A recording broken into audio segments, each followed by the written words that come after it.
Hey, happy day 540 of What She Up To Now.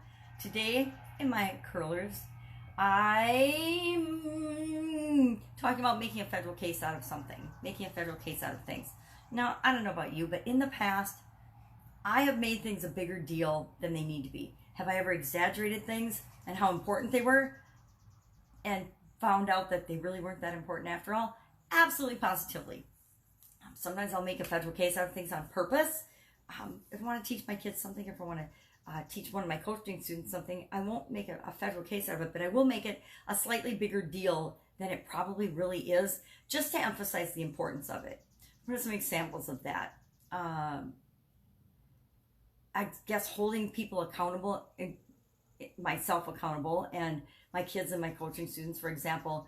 I will make it a bigger deal missing a deadline or not keeping their word or our word than it probably really is, but kind of not. If we don't keep our word to ourselves, that is something we should make a federal case out of. If we don't keep our commitments to ourselves, how on earth do we expect that we will ever be able to keep our commitments to other people? We won't keep our commitments to other people if we don't even be honest and with ourselves and keep our word and do what we say we're going to do to ourselves. We're certainly not going to be consistent and keep our word and do what we say we're going to do to other people. And I'm sure you found that with people. That's why I do certain things that other people think are crazy, like showing up every day in videos, and well, showing up every day in videos, but also showing up in my curlers in videos. Most people would think that that's crazy, and they're like, I would never be caught dead in public. And now I'm not out walking around in public. I'm not going to the store, but I am in public because I'm showing up on a live platform, a live video platform in curlers. And, you know, it used to bother me. If you would have asked me years ago, would I ever be seen in public in curlers? I would say no. But then I had some experiences that required and just made it easier to know that I needed curlers to get a certain job done, to get a task done, and be prepared in an efficient way to do something else. And it just made sense that, hey, get over your fear of being seen in curlers because nobody really cares. That's the really interesting thing. The things that we make federal cases out of in our own life, most people couldn't care less about. They don't even notice. And that's the interesting thing. We make our life so complicated and such a struggle when we're the only person struggling. We're the only person having a problem with it. We're the only person actually judging it and making a federal case out of it. Nobody else even cares or is paying attention. But we still like to make a federal case out of things. We still like to be dramatic and exaggerate and just go on and on about stuff. I'm kind of like my curlers. So what am I working on? What is she up to now? She is up to her eyeballs in moving. Now, I know I've been talking about moving a long time, but I'm actually doing it. Gutting my house and simplifying and it's a huge project.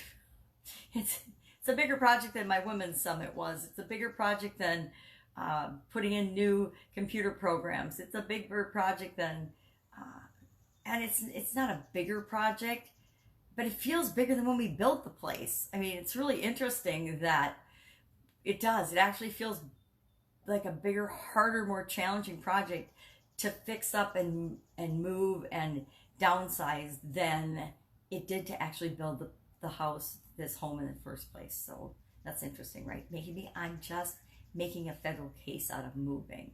Yes, I am.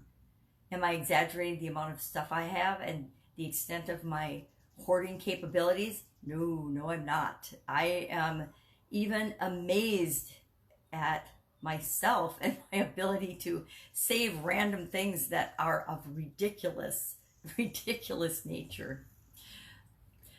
So what am I working on work-wise?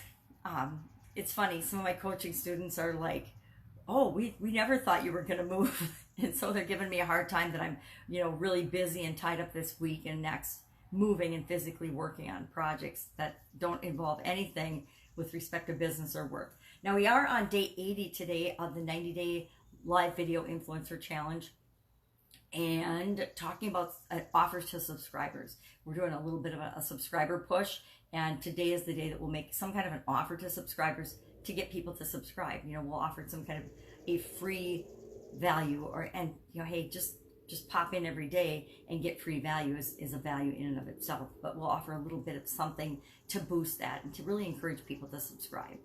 And then we're going to go into, I want to do some Dream 100 and some partnering things to teach people how to, you know, do affiliates, partner, and do some Dream 100 or get other influencers that they team up with to promote and share their information. And so we'll do that for the next couple days. And then we will wind her up with a couple surprises. And I'm excited to share those, but I'm not going to share them here because that would be unfair to the people that are in the challenge. So working on that, mostly that.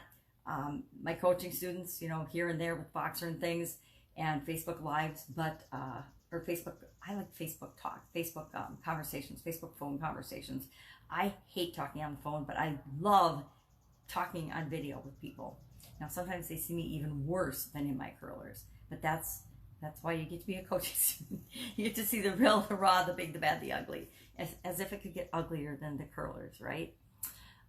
So working on that. And if I sound tired and discombobulated, it's because I am tired and discombobulated. But I will get my second wind and my third wind, and we'll get this move done. And then I will have so much energy to really focus on you and what it is that you need and what it is that I'm trying to create in this whole transition from the offline world to the online world. That's it. I'm going to actually sip some more coffee, do the 90-day challenge, and I will, of course, be with you tomorrow. If you have any comments or if I can help you in any way, shape, or form, hit me up in the comments below. I would love to hear a story about something that you or a boss or somebody else that has made a federal case out of, because I don't know about you, but I have worked with those people that make a federal case out of everything, every mistake, every typo. And I kind of used to be that person. I would notice typos and things and I would point them out. And then I realized how ridiculous that was, because instead of actually seeing and absorbing the message that people were trying to communicate, I was getting tripped up by what was wrong, what I perceived was wrong, the wrong word, the wrong spelling, the wrong grammatical approach, the wrong sentence structure. And frankly, who gives a rat's butt, right? Does it really matter? Am I missing the message that people are conveying and communicating because I'm nitpicking things? Yes, I was. And it doesn't matter. So now I actually laugh when I see the grammar police going across the internet, because I'm like, yep, that used to be me, but boy, I wouldn't waste my time. I wouldn't waste 1 second on that these days, because it's not a federal case if somebody uses the wrong your or to or there, right? Is that a federal case? And maybe it's because my eyes have gotten so bad that I make typos and I make mistakes that I don't catch before I send things out. And so I'm cutting myself some more slack. And if I'm cutting myself some more slack, I cut other people slack. Just give people the benefit of the doubt, because we're all doing the best we can, right? And if we know that we're all doing the best we can, then it's easy to be kind to people. All right, I will, of course, catch you tomorrow. Have an absolutely fabulous day. Take care. Bye.